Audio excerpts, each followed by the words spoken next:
क्रमः नमो ब्रह्मणे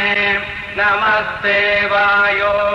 त्वमेव प्रत्यक्षम् ब्रह्मासि त्वमेव प्रत्यक्षम् ब्रह्म वदिष्यामि ऋतम् वदिष्यामि सत्यम् वदिष्यामि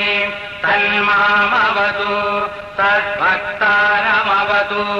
अवतु माम् अवतु भक्तारम् ॐ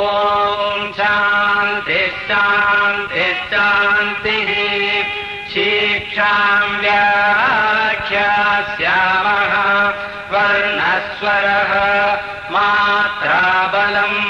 सामसन्तानः इत्युक्तशिक्षाध्यायः सहनौ यजः सहनौ ब्रह्मवर्चसम् अथातः सगंहिताय